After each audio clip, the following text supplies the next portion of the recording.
victoria está reservada a los que están dispuestos a pagar su precio. Sun Tzu. Todos sabemos que durante las batallas los soldados lamentablemente caen en batalla, pero nunca se han preguntado qué pasa con los cadáveres de los soldados caídos en combate.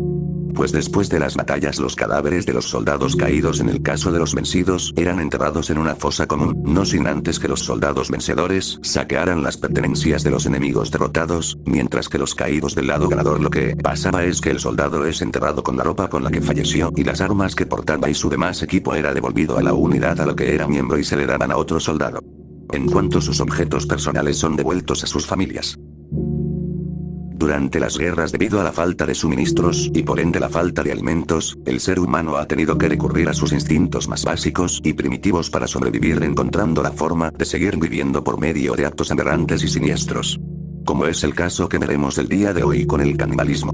Varios ejércitos en tiempos de guerra y escasez han tenido que cometer canibalismo para sobrevivir, siendo algunos ejemplos el sitio de Leningrado durante la Segunda Guerra Mundial, cuando se dio la invasión alemana de la Unión Soviética. Los alemanes rodearon y cercaron la ciudad de Leningrado, actual San Petersburgo, con el objetivo de bloquear la ciudad y hacer que los soldados soviéticos se rindieran al no poder ser abastecidos de alimentos y que al no tener más suministros estos eventualmente se rendirían. Cosa la cual no sucedió, pero que sin embargo pasaría algo completamente siniestro para los habitantes de Leningrado. Al escasear los alimentos la gente comenzara a pasar hambre y del hambre pasaron a la desesperación. La falta de alimentos era tal que los soviéticos comenzaban a morir de hambre. Bajo estas turbias circunstancias los soviéticos comenzaron a recurrir al canibalismo para poder sobrevivir, comenzando por asesinar mujeres y niños para poder mitigar el hambre y vivir un día más. 1.400 personas fueron arrestadas por ello y 300 ejecutadas por el gobierno de Stalin. Las cifras reales son sin duda mucho más altas. Durante el peor período del asedio, a finales de enero del 42 y principios de febrero, distritos enteros de Leningrado en 1942 fueron invadidos por caníbales. Valentina Rotman, una niña soviética de tan solo 12 años, descubrió horrorizada que a muchos de los cadáveres que acarreaba les habían cortado las nalgas. Eso no fue nada comparado con la experiencia de otra joven, Vera Logova, a la que persiguió un caníbal con ojos extraviados de hambre y un hacha. María Ivanovna se sorprendió al ver que, en medio de la carestía, unos inquilinos cocinaban carne. Le dijeron que era cordero, pero al levantar la tapa de la olla entre el caldo asomó una mano humana. Se descubrió que había bandas organizadas, que un grupo de 20 caníbales se dedicaba a interceptar a los correos militares, para comérselos, y que en un lugar de la calle de Selenaya donde se vendían patatas se pedía al comprador que mirara dónde se guardaban y cuando éste se agachaba le golpeaban con el hacha en la nuca. La NKVD, comisariado del pueblo ruso, advirtió de que en los mercados se vendía carne humana. Cruzar la ciudad era peligroso, y costaba confiar en los demás, recordaba una superviviente, que señalaba que se veían cadáveres mutilados por todas partes. A las mujeres les cortaban especialmente los pechos.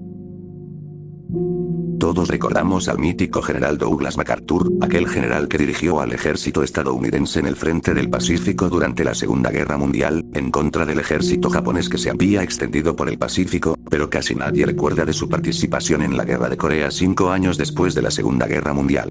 En aquella guerra civil encarnizada por Corea del Norte y Corea del Sur, en donde intervinieron Estados Unidos e Inglaterra para apoyar a Corea del Sur y la Unión Soviética y China para apoyar a Corea del Norte, bajo este contexto Estados Unidos mandó al veterano Douglas MacArthur para apoyar a Corea del Sur, y aquí es cuando MacArthur decide proponer a Estados Unidos una idea psicópata y desquiciada. El general MacArthur, viendo la efectividad de la bomba atómica en Hiroshima y Nagasaki 5 años antes, le propuso a Estados Unidos bombardear atómicamente la frontera chino-norcoreana para crear una barrera atómica que imposibilitará la entrada de tropas sino-soviéticas a territorio norcoreano y siguieran apoyando a Corea del Norte. Sin embargo, el gobierno del presidente Truman le prohibió a MacArthur hacer esto, ya que se consideraba una acción demasiado drástica, y la situación en Corea no ameritaba una solución tan brutal como un bombardeo atómico.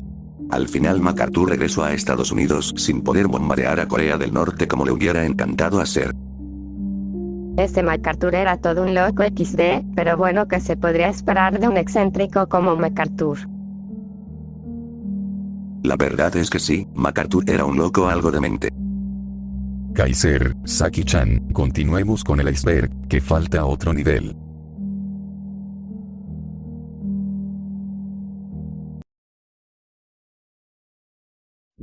La guerra de Vietnam es muy recordada por todos, por ser una guerra cruel y despiadada, y también por ser una de las más grandes derrotas de Estados Unidos en su historia, y lo cierto es que tanto el Vietcong como los estadounidenses usaron tácticas inhumanas unos contra otros, como la siniestra táctica de la que hablaremos el día de hoy.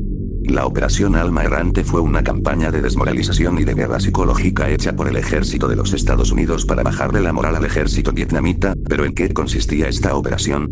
Pues para poder entender cómo funcionaba la Operación Alma Errante, hay que entender la cultura vietnamita. Dentro de la cultura y creencias de la gente de Vietnam, se tenía la creencia que si a un muerto no se le daba un entierro apropiado, o tiene una muerte violenta, el alma del difunto estaría vagando por la eternidad como un alma en pena sufriendo por la eternidad. Así que aprovechando el miedo de la gente vietnamita, el ejército estadounidense pasó semanas grabando sonidos macabros y voces alteradas, que pretendían ser voces de soldados vietnamitas caídos en combate y cuyas almas se habían quedado vagando en un eterno sufrimiento, para su uso en la operación, con el propósito de infundir miedo y terror dentro de las filas del Vietcong y bajarles la moral. El resultado deseado es que el soldado huya de su posición. La cinta, apodada Ghost Tape Number 10, se reprodujo en altavoces fuera de las bases estadounidenses. También se desplegaron helicópteros a veces para transmitir grabaciones en las que las voces pregrabadas llamaban a sus descendientes en el Vietcong a desertar y cesar los combates. Se desconoce el grado de éxito de la operación. El Vietcong normalmente devolvía el fuego al encontrar las grabaciones, anulando así el resultado previsto de la operación. La Segunda Guerra Mundial es una guerra conocida por todos, pero casi nadie ha oído hablar de los Foo Fighters. Los Foo Fighters eran objetos voladores no identificados avistados por fuerzas aéreas de Alemania, la Unión Soviética, Reino Unido y Estados Unidos. Tanto las potencias del eje como los aliados tenían registros de haberse encontrado ya sea en combates o simplemente haciendo patrullaje aéreo a objetos voladores que no figuraban con la descripción de ningún avión civil o militar de la época. Según testimonios de veteranos aviadores de distintas fuerzas aéreas, los objetos avistados se quedaban estáticos en el aire, viendo los combates de la Luftwaffe, o sea la Fuerza Aérea Alemana contra la Fuerza Aérea Real Inglesa, casi siempre tomando un rol de espectadores de los combates aéreos, para después irse a velocidades enormes que ningún avión de la época podría ni en sueños. Eran descritos en palabras de varios pilotos como unas luces brillantes alargadas que flotaban en el aire, no se les veía algún tipo de alas y se quedaban estáticos en el aire mientras se libraban los combates, aunque también había algunos pilotos que los describían como esferas. Nunca se supo qué o quiénes eran los Foo Fighters, se creía que era un nuevo tipo de avión alemán. Sin embargo, los alemanes también los habían visto mientras volaban. Lo que sea que fueran, no era de ninguna fuerza aérea.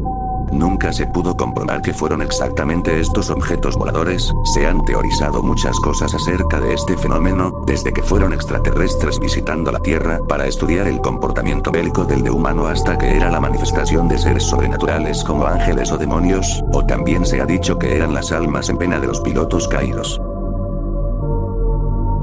Las guerras son el peor escenario en que la humanidad puede estar, ya que realmente no hay ganadores a excepción de unos cuantos.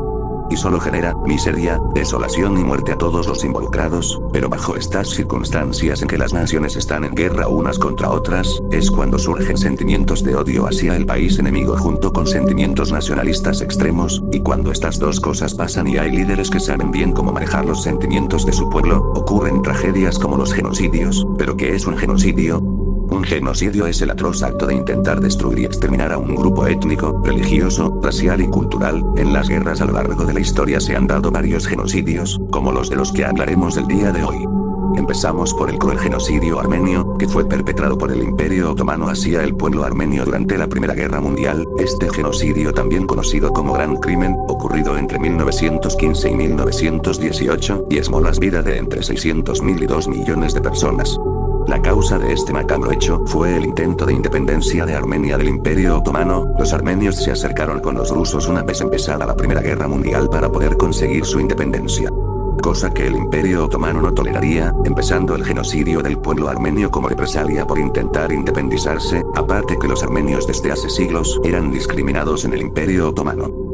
Este genocidio se caracterizó por la brutalidad en las masacres perpetradas contra la población civil armenia y demás minorías del imperio como griegos y asirios, la utilización de marchas forzadas con deportaciones en condiciones extremas, diezmaron la vida de una gran cantidad de inocentes durante este genocidio. Y el hecho de ser uno de los primeros genocidios modernos en los que se usaron campos de concentración.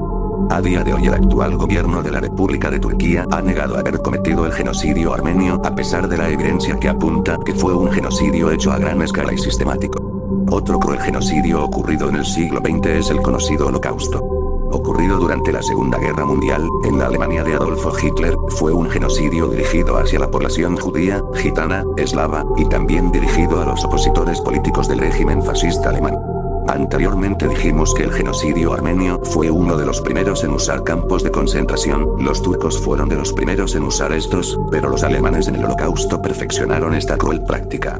Los campos de concentración fueron el lugar donde se vivieron horrores como trabajos forzados donde los prisioneros morían de agotamiento y hambre. O donde eran asesinados a sangre fría para ser enterrados en fosas comunes, aparte crearon los campos de exterminio. Que la diferencia entre un campo de concentración y un campo de exterminio es que en el campo de exterminio los prisioneros eran asesinados de inmediato para acelerar el proceso de exterminación étnica. El martirio de las minorías étnicas comenzaron desde que eran enviados en trenes a los campos de concentración o de exterminio. Ya que eran encerrados como si fueran mero ganado, en vagones sucios e insalubres llenos de enfermedades, sin comida ni agua en donde algunos morían antes de llegar a los campos por las condiciones en las que viajaban durante días. Los horrores del Holocausto no solo se quedaban dentro de los campos de concentración, sino que también se expandió a los territorios ocupados por los alemanes como la Unión Soviética, que fue el territorio ocupado en donde más se cometieron crímenes de guerra por parte de la Alemania nacionalsocialista, debido al odio que tenían por la ideología comunista y los pueblos eslavos. En donde llegaron a masacrar pueblos enteros, saquearon casas, asesinaban niños y violaban mujeres que se encontraban en los pueblos y ciudades conquistados. La barbarie cometida por los germanos contra los soviéticos fue brutal, creando una campaña de exterminio que diezmó la vida de miles de inocentes durante la ocupación alemana.